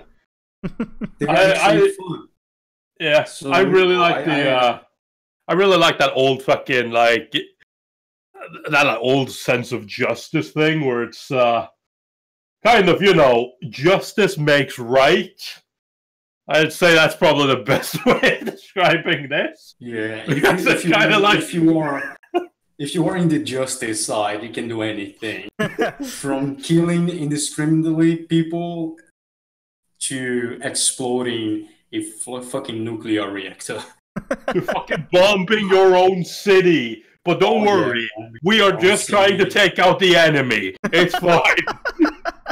Yeah. Things would be much worse if they took over. Yeah, this is the problems with like the exaggeration and problems with behavior. So like you have the bad guys, and bad guys, the behavior of the bad guys is they see the Gatchaman group and they go, drop your weapons and surrender. Gatchaman just knocks everyone down and explodes the ship with everyone inside. It's very backwards, isn't it? Yeah, it's quite backwards. So you pick that up quite on the spot, but it's fine because it's fun. It's fine because it's fun. Well, do you now understand why Brazil is ruled by a nut? Well, what I noticed right away, what I picked up on was it cuts to this is the first like 2 minutes of the show. It cuts to the International Science Organization. Something bad's happening with all of the it's the giant turtle, and it's taking out all the uranium, because there's always something that Galactor, you don't know it's Galactor in the first 2 minutes. No, of course not. So but the Galactor's always stealing all of something. In episode 1, it's uranium. In another episode, it's which we have to talk about, stealing all the sugarcane in the world. Yeah, they downgraded their ambition. They definitely downgraded their ambitions of what they wanted to steal. I mean, they're stealing energy sources. So I guess sugar is one of them, and then became like alien sand. Yeah, they called it red sand, but it's not actually red sand. It's okay. So that's where I wanted to get to. It cuts. So the uranium's all being stolen, and then it cuts to the ISO, the International Science Organization, and all of the people in the panel. They make it a point that all governments in the world have no idea who it is. They can't stop them. The technology's too advanced. they're at a loss. The ISO goes, we have to devote all our resources to finding out who these people are and how to stop them. And then here comes Dr. Nambu just going, well, I know who it is. It is Galactor. And they just go, oh yeah, okay, yeah, tell us more. With no evidence or nothing. He just goes, this is the worst organization in the world. They're evil. JD, what's up? He is justice. He is right. That's right. Therefore, he is always right.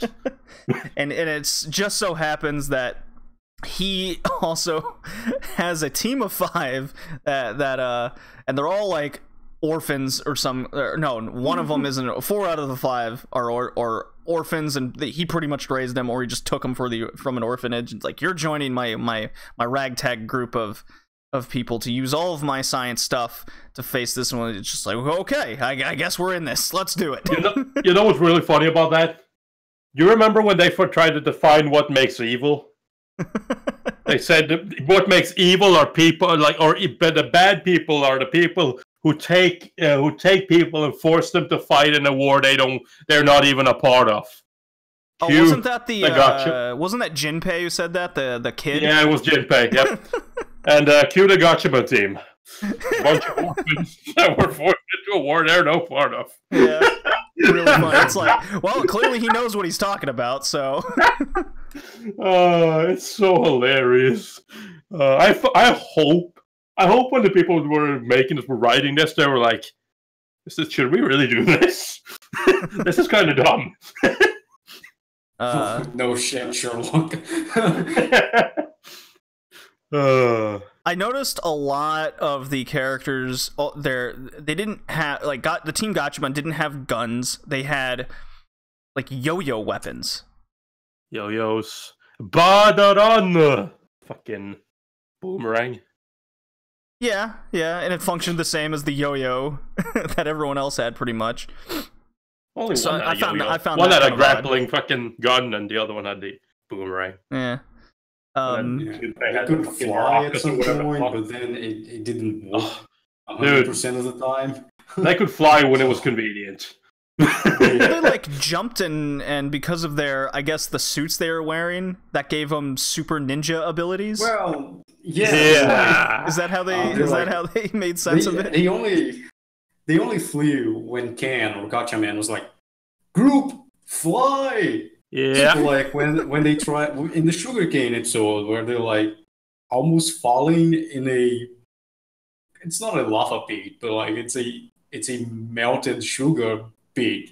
Yes. They could just jump from the tube and fly, but they didn't.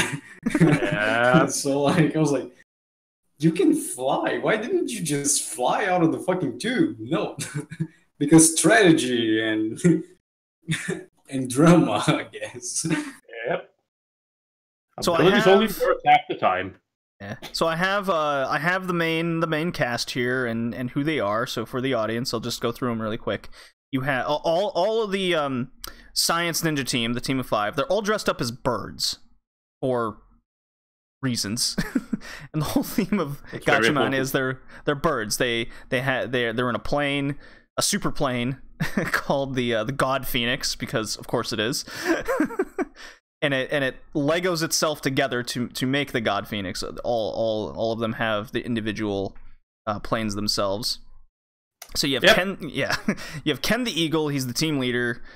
Ken's father disappeared during a flight, becoming Red Impulse, but we don't know it's Red Impulse. Whoa, spoiler, right? So you have Racer X all over again. I gotta say, I love this, but like, there's a lot of references to other stuff in here, like Speed Racer. Oh god, yeah, is one of them. You have another one, like they love one of their special abilities, Hinotori, just a reference to Hinotori, or Phoenix or Flamebird. Yeah. There was a lot of Tezuka references in the show. Ken did not know his father and was raised by Dr. Nambu. They made a point of that quite often. Then you have Joe the Condor, who is by far the best character in the show. He's the hot-blooded half Italian, half Japanese guy that always needs to fire the bird missiles, which is essentially the big death atomic bomb missile. It looked like a regular missile to me whenever they fired it, but all right. Yeah, it looks like just any other missile, but it's a death missile. Yep. Yeah, and then it never works. It never works, exactly.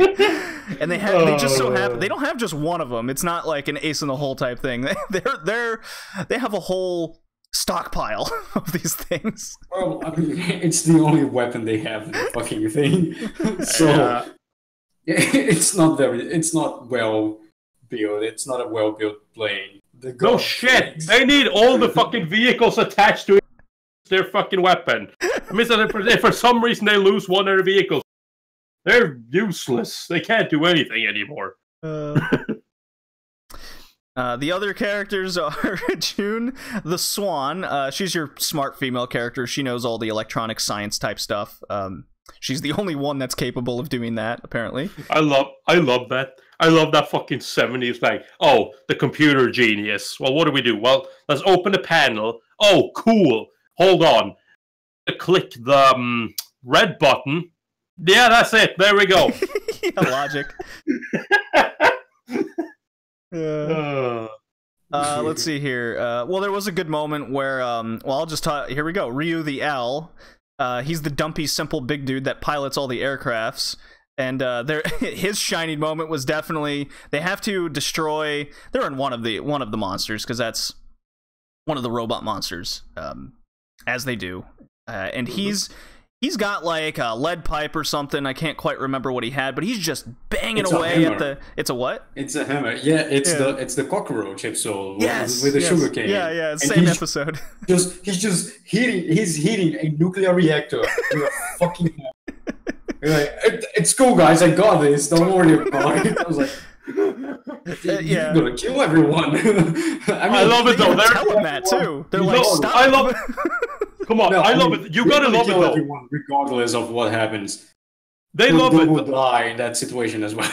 Yeah, but like, did you hear that? What they say? They're like, don't do that. You're gonna kill us all with radioactive fucking poisoning. I'm like, not the explosion.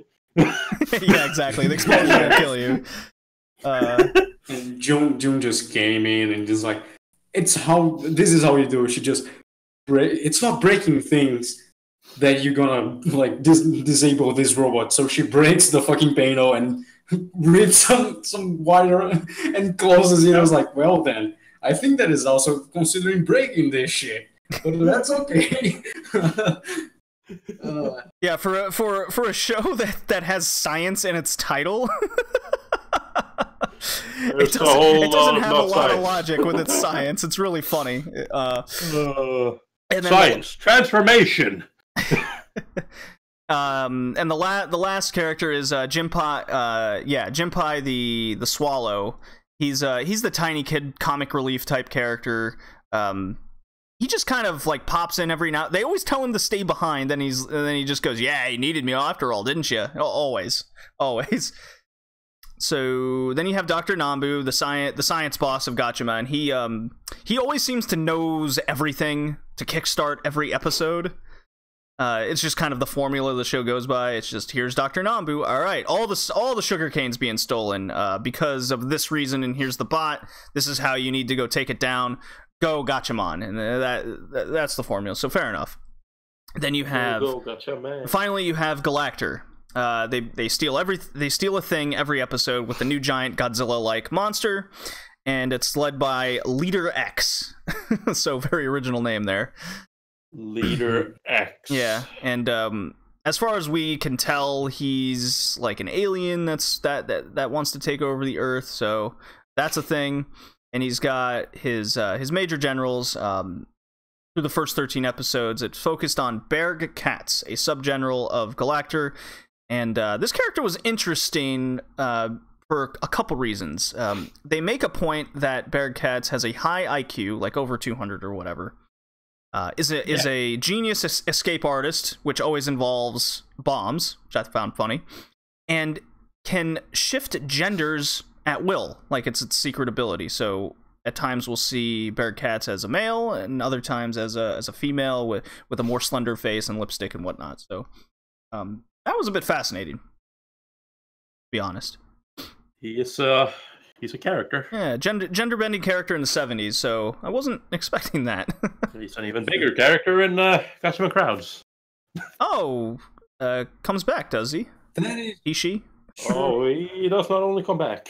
He is he's something. there. Wait, they have the same name? Huh. Yeah. I know, right? I had that moment watching the show when I finally introduced that concept, and I'm like fucking. Oh. I have a second there. A little bit good right now. I will enjoy this feeling as it lasts. I just had a moment where I'm like, fucking, they introduce him. It's just like Dankatsa, and I'm like, that name sounds familiar. I've heard that somewhere else. And then I think about it for 3 seconds, and I'm like, you fucking retard. Of course you have. He's in Gatchaman Crowds. Well, everything follows the formula. I will say this. I'm with Hickey. I had a lot of fun watching this show, and one thought went through my head. If I was a little kid, I would have adored this show. It is that fun and just easy to just jump into. I love the show, and I would beg my parents to buy me bell-bottom pants because everyone is using it. Well, it is 1972 after all. A couple years before Yamato. I didn't. So, what was your favorite episode or monster, guys? That's kind of the question I posed coming out of this. Simple. The Scorpion episode with the moon. Yeah. First of all, they send a fucking Scorpion robot to the moon so it can suck rocks and throw at Earth. And for some reason, they are big enough to become material, like to fall on Earth and destroy cities.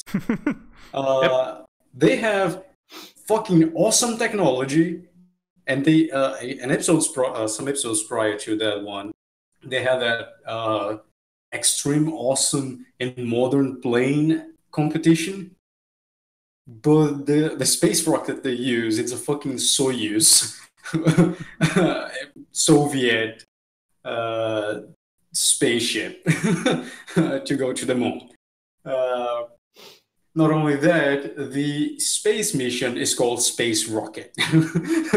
So I had a blast. I started laughing because in the 70s, the 60s and 70s, you had the Apollo mission and Soyuz, but this show thought of the best name they could think of for a space program was Space Rocket. Yeah, it's not very imaginative on the names in the show at all. No, not at all.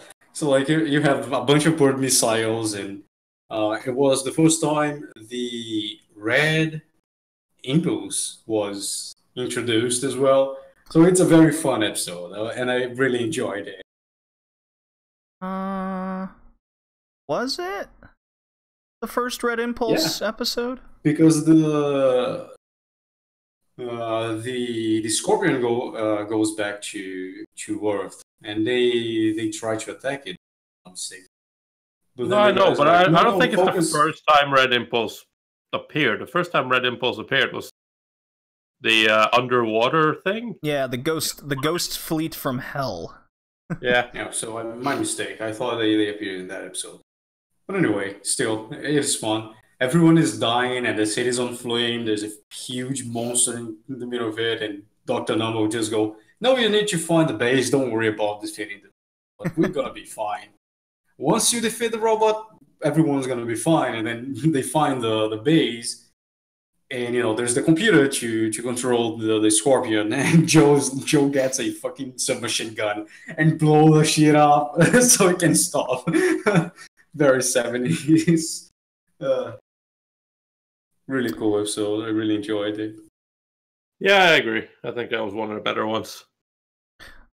Let's see here. I think, well, the most ridiculous robot and I think the least favorite episode was definitely, I think it was episode 2 with the mummy. Like, it made no fucking sense. It was a big ship they made out of a mummy, and it was slapping planes out of the air. King Kong style. Yeah, exactly. But my favorite episode was definitely the sugarcane one, just because of how ridiculous it was, what was going on with it. I think that was the same episode with the woman that they forced to no. That was the sugarcane one was the one where Joe finally got permission to use the bird missiles, and he just proceeds to just spam the button to fire a billion of them until it runs out. Maybe this time. No. When it runs out, his face was just like, "What? We're out?" That's the most disappointed I've ever seen a man. Yeah.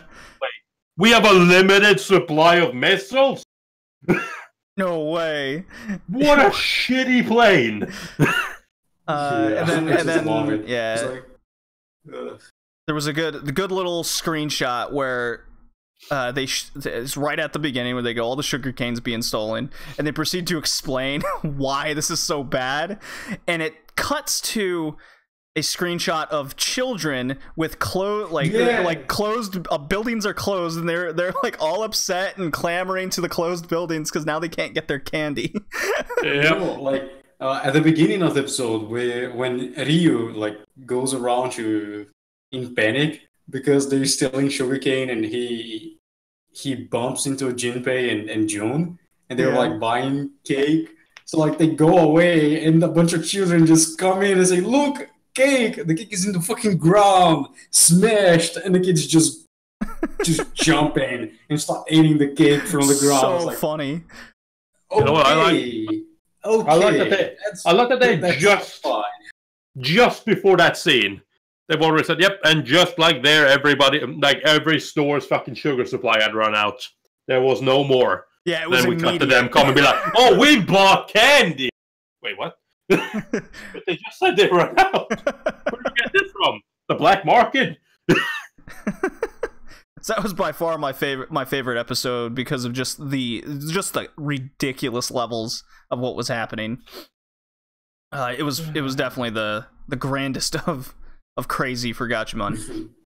I think robot wise, yeah, the Scorpion on the moon was definitely up there. Even had Scorpion missiles. So and it was in space, so obviously it's the best one. The ant robot. Oh, the power of the sun. Praise the sun. Praise the sun.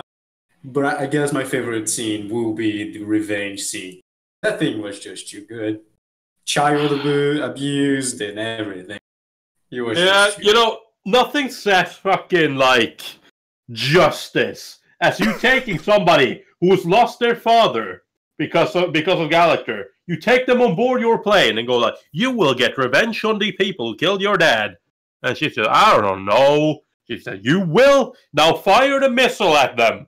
And she said, "I don't wanna." And then smack her across the face and force her hand.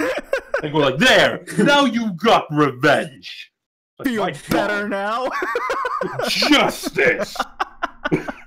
It seems like we're exaggerating and making fun with the phrasing, but no, that's exactly what the character says in the show. It's pretty close, but I mean, and again, I just keep thinking back to Jim. Again, I keep thinking back to Jinpei's definition of what makes someone bad. Somebody who forces someone into a fight that they have nothing to do with. Well, fucking Gatchaman. You, according to your own definition, you are bad. Yeah. I also loved it, though. I just remember this.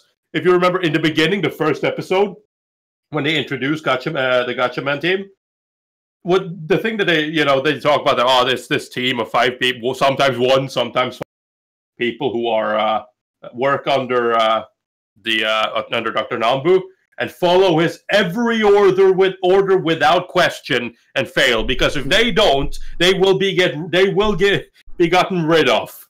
And then they proceed to then never follow his instructions or orders ever. Yeah, the first time they used the bird missile, it was I need permission to use the missile, and Dr. Nambu was no, it's too dangerous, and he just turns off the TV and is I disagree. Press the button. Oh, the shit Joe would say, especially at the start of the show, really solidified his character. It was, I don't give you permission to use the bird missile. Joe goes, I can't agree with that, and I can't follow a pussy leader that won't disobey orders. Yeah. And then that was apparently all he needed. Like, one episode later, that he says it again, and he goes, "You know what? You're right." You my boy, though. Good stuff. Let's see. What was some other questions I posed to you guys? Well, things that make you laugh on the show. I think we've made that pretty clear. Every episode. Were there any things that made you cringe? Every episode. Like anything in particular kind of stand out? I mean, you know, you obviously do have the thing with fucking the mysterious dude from what are they called? Fucking what are the plane dudes called again? The Red Impulse? The Red Impulse, that's the one. Yeah, you know, Mysterious Racer X or whatever.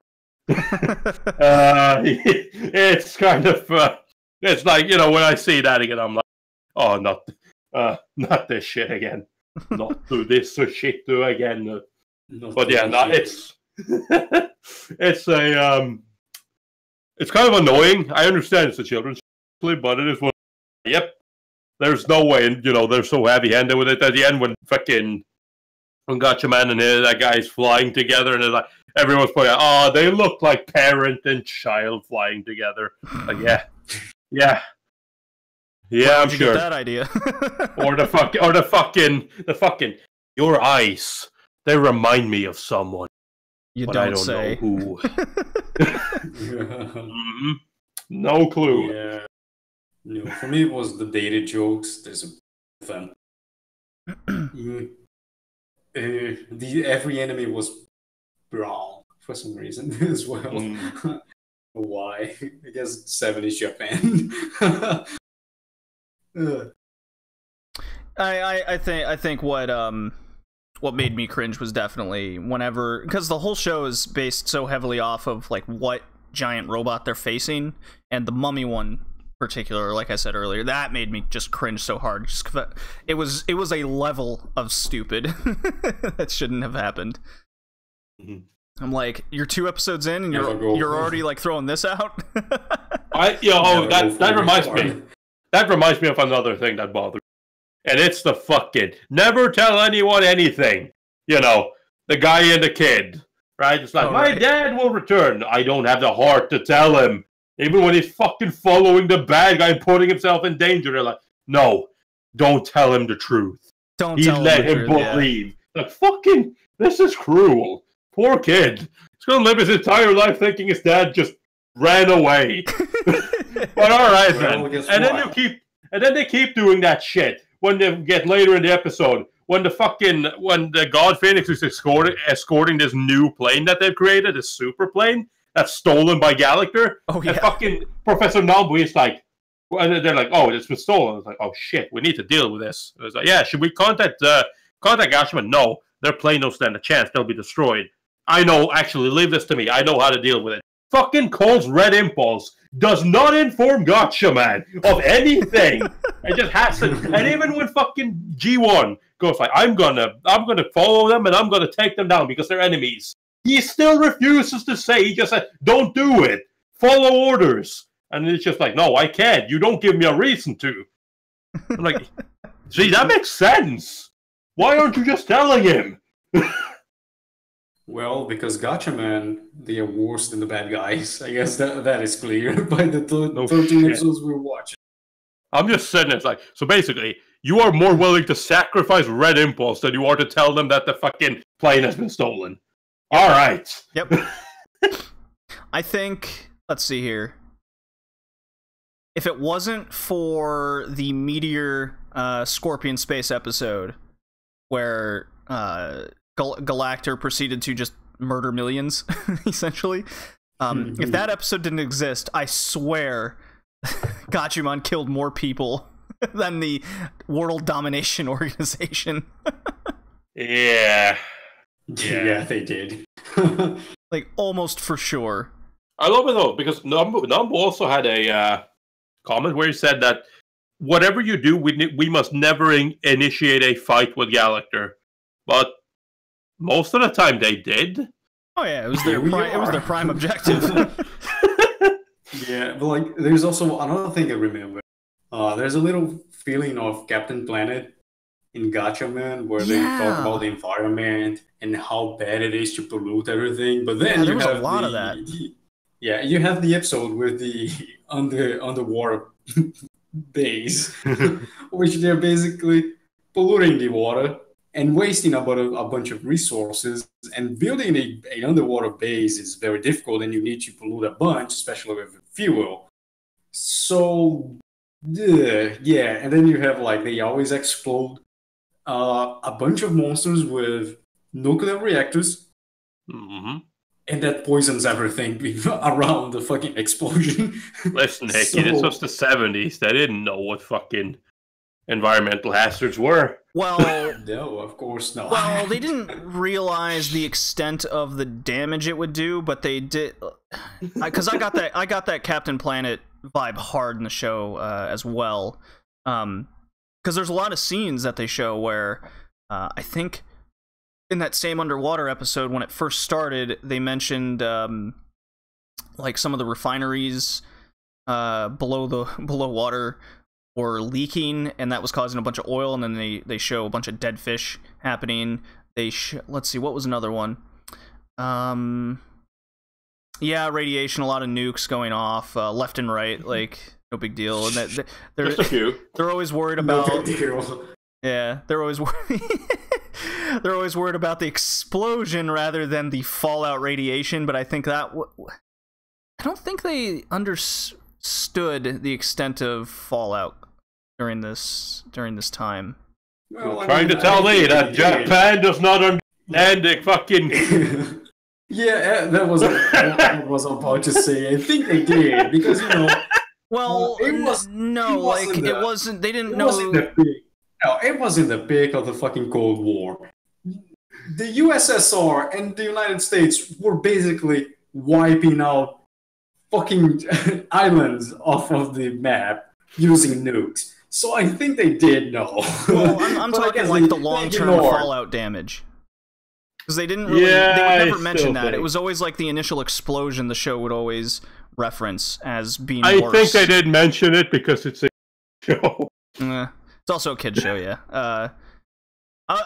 There was one episode with where they were talking about earthquakes and seismic damage and how a lot of that came into play. So that was a good little geology episode. But then they kind of ruined that little part of me with the volcano part where they'd be inside and they were literally inside the volcano and it's active. The lava and the heat or anything wouldn't do any damage. It's not hot inside of a It's not hot and a volcano at all. But the 80s hadn't happened yet, so the understanding of plate tectonics. By the way, wasn't inside yet. of the volcano, they had a bunch of warheads as well. Yep. And it took so long for the warhead to explode when the lava just started engulfing it. I was like, yeah, I don't believe it. Well, with what we know, it would explode as well. That's fine. Yeah. Well, with what we know now, like that entire sequence of events and earthquakes, yeah, it's all false and just really bad scientific knowledge. But in the 70s, a lot of it none of it was understood. Essentially, it was all theory. Seismology wasn't even a thing yet. So. That was just an interesting little geologic. People were still praying for the gods so that the tremor would go away.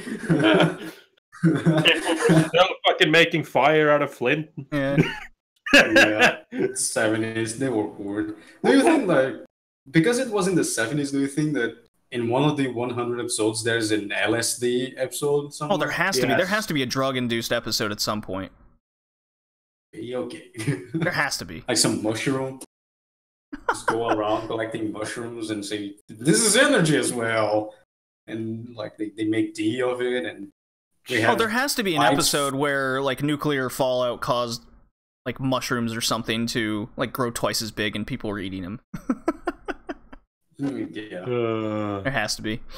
Alright, so last question here. Were there times the art and animation bothered you knowing it was from 1972? Not really. Not It didn't really. bother Not me. really. Like, the show looks... For a 70s show, it looks fine. I was pleasantly surprised myself. Yeah. Like, when I first opened it... When I first, like, started watching the first episode, I was like... Is this like a fucking... Is this like a scale-up version I'm watching or whatever? Like, because it seemed almost too clean. I was expecting more dirty cells like you're used to from a lot of older shows. Yeah. But it was very clean. That was a bit weird.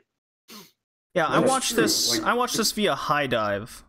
Every episode's on High Dive, so Same. oh, Tori, come on. Yeah, it has to be cleaned. It has to be a cleaned up version. Sure. Yeah, it looked Yeah, because if you compare, you know, let us say that if you compare with the first episodes of Gundam, the original Gundam, in Gundam you can see the dust. Yeah, in between the cells. And this one, it's very clean. Yeah, and that's. Well, that's kind of one of the fun things I like about watching a lot of older shows. It's like, can you see what's wrong with these cells? Like, for example, in the Cowboy Bebop movie, for example, there's a scene where they kind of missed that somebody had dropped a piece of hair on the cell, so kind of you can see that quite not quite clearly, but it's there. Clearly enough. So you're just that's unfortunate.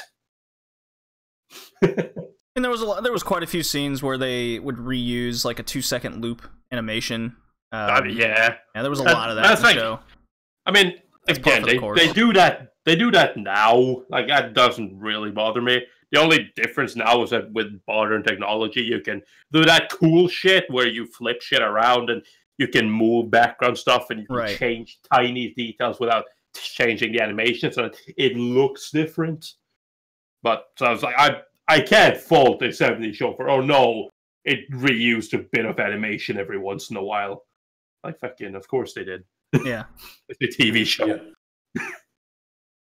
The facial expressions really were something. How do I describe it? It's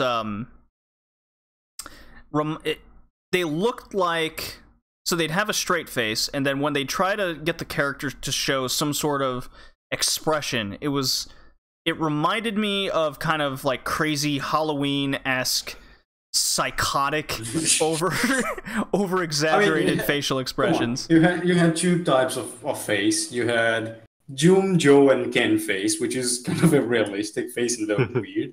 Yeah. And you have Jinpei and Ryu faces, which is a more cartoon-like faces. Jinpei being the most cartoonish, Ryu being a me-term, and then you have Joe, which is like, looks like he put Botox all over his face. It's kind of and when Ken was always with a straight face, because if he tried to move a muscle, it would be weird. But then Jinpei had a variety of expressions, and they were all good because, you know, he's more cartoonish. Yeah, it worked for him. There was one episode, I can't remember which one it was. I think it was 3 or 4, where they had just defeated Galactor and murdered thousands, naturally. And Ken and June are looking at each other, and the screen's totally still, and all you see is the facial expression change of first it's Joe, and first it's June, who's the woman, by the way, for no way, I can't remember. First it's her, and her smile goes like 3 times larger than it should be, and her like eyebrow raises really weird. Then it cuts to Ken, and then he does the same thing, but his like nose veers left. His eyes go in like 2 different directions. I'm like, whoa, what was that? I really wish I took a screenshot and posted on Twitter. I was just so taken aback by it. I was like, I'm gonna have nightmares with that face. Oh, that's not good. That's not good. Like, fucking rushing to get the episode. Fucking like, draw the happy face. How many frames? 1. All right. Got it. Done. Got it. His eyes aren't aligned. His nose has changed. Whatever. It's fine. It's done, isn't it? It's done, Fine. isn't it? It's fine. We have a deadline to reach. I don't have time for this. Yeah. Luckily, after that moment, they only did it like 1 or 2 other times. So, but man, it was noticeable. Yeah. Yeah. All right. That's kind of a sad thing, though, especially when you know deadlines and time crunch and whatnot. And you know, one of those, like anybody who's had experience will know that there's a certain point where you kind of just have to go. It's fine. It's fine. It's good enough. I need to go move on. I can't spend. It's All not right. that important. But then then people watch it back later, and you'll be like, oh, why they do that? That's so ugly. Like, God damn it! Why are you focusing on it? Why did you give the guy 2 frames in a row? He could measure the shit. Why is the animator so lazy? Motherfucker. Well, talking about laziness, they weren't lazy in this, as well. There wasn't any kind of paint blur, as I remember. Like, everything was well painted and defined. You didn't have paint getting out of boundaries and stuff like that. So that is always a plus. Yeah, it goes with that kind of clean comment I mentioned before. Yeah. It kind of goes with Now that. that I'm thinking about it, even like when environment broke and stuff, you don't see that. You didn't see very much like of that typical. You still see it, but it wasn't as clearly defined. You know the one I've talked about, the like environment breaking, and you can see like, oh, this rock is going to break because it's yellow, right? Oh, yeah. There wasn't that. There wasn't really any of that. You can see it because it's like the outline and the lines on whatever's going to break and whatnot, and the coloring is kind of different, but it's close enough that it's like it doesn't stand out. And that was one thing that I thought was really interesting, because that means that they actually had time to fix that up and didn't just fucking keep the way it looks in the Genga, which is the raw like keyframe. For us, I don't know. Yeah, now that you mention it, that was that was something, and for 1972, that's a lot better than say what we saw in Gundam.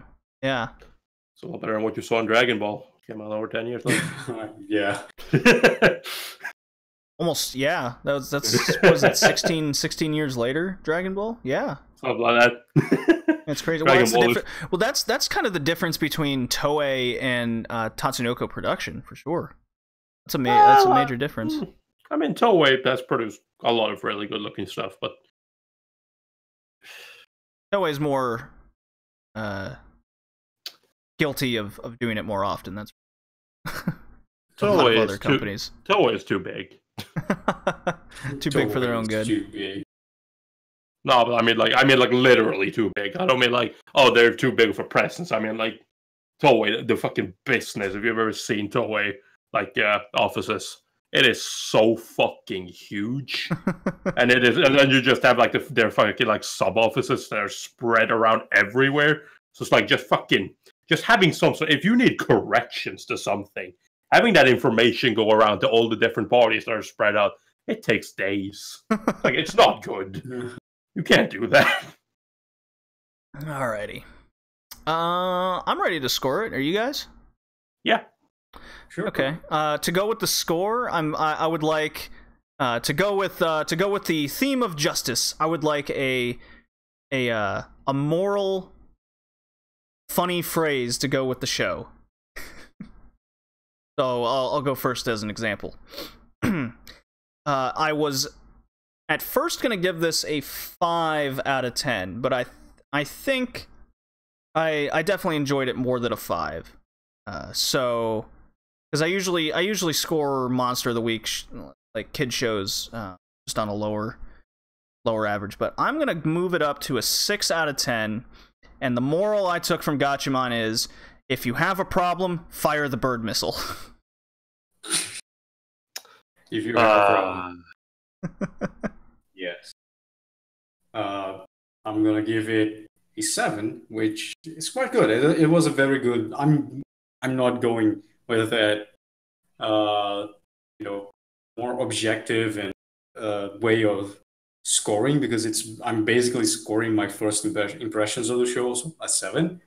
And I guess my phrase is, the law is justice, and as long as you're inside of the aside of the justice, you are correct. You're on the side of justice. You're right. I like that. Yeah, I mean, I'm gonna go ahead and give it a 5. It's fun to watch, but I don't think it's very good. Yeah, that's kind of I'm in that boat, but I think yeah, I'm with you, Tori. Yeah, and the moral I take is, again, I'm just gonna have to use words that Jinpei used, and that is that, you know, the bad people are the people who force others to fight for wars they have no business being in. That's my moral. I love it. Alrighty, that's fun. That was fun. The biggest moral: the bad people are the people who force others to fight. They war. But if you are in the side of justice, you are correct. So fire the bird missile. Yes, put it all together in one. We just summarized the 13 episodes we've seen. Yeah, that's so good. And don't tell Gatchaman, get Fred Impulse over here. Okay, well, so the Red Leaf Retrocast has a good announcement to close out the episode. We're just about at 100 episodes in total across all podcast episodes, and we're coming up on 2 years in January of 2019. And as a celebration for that, I've been in talks with a graphic designer, artist type person to get a professional logo and avatar for the podcast. It's about damn time. We've reached a large enough fan base, especially with how long we've been around now, and so we're breaking away from the fan-made logos and designs for the podcast, and it's all going to be just one logo. Thank you, Sammy. Yeah. Thank you, Sammy, for the anime one. Rad for the retro gaming, or Radutron, and then so we're getting one logo for it all, one avatar to incorporate all of the podcast episodes into one. So we're gonna have like a retro gaming with wrestling and anime all kind of together. So we got the blueprints, or kind of first drafts of a lot of things together. So that's gonna be good. It's gonna be good. So it's right around the corner. Yeah. Hope as soon as it's done, that's what we'll launch it for. We may have another thing as well to announce later, but I'm gonna hold off on that until I know more about whether or not that will actually happen. I also have something to announce, but I will hold on. Okay, cool, guys. Yeah. Yep. But this has been the Red Leaf Retrocast, episode 36 of the Worldwide Weebs. Super fun. Our next episode is going to be Vision of Escaflowne. Mm-hmm. Sure will. Yeah, we're going to have a guest on for that one, so I believe that'll be in 2 weeks from now, so hooray! Yay! Definitely go and subscribe to us on Stitcher and iTunes. Hit us up on Spotify, all the social medias, Red Leaf Retrocast. Leave us a review on Stitcher or iTunes, either or, whichever you have. We'll for sure read it on the podcast. We haven't had a review in forever. We got a couple out of Australia, but I can't get them, so I'm gonna have to somehow find them. Interesting. I don't understand redneck Australian. Well, no, like I can't view it with my iTunes account. Like I got a notification that the reviews are there, but I have no way to look at them. I think I gotta like change my region or something. Apple, yeah. You're fantastic. I love you. And also check me out on YouTube, and you can find a link to that in the description. I need to be better at plugging myself. They keep complaining that I'm very bad at it, and he's right. Yeah, usually it's me who do the plug. I forgot that this episode, by the way, but JD covered you. Yep. Alrighty. Well, join us in the next one and have a great day. Peace. Goodbye.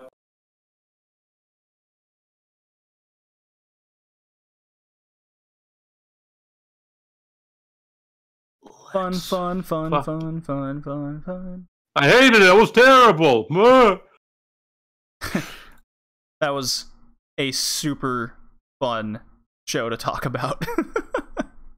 Yeah, Gatchaman was so fun. Oh my god, it's so dumb. Holy fuck. It's so It dumb. sure is. Gatchaman. Bado, go! And then just lights start flashing your eyes. Bado missile.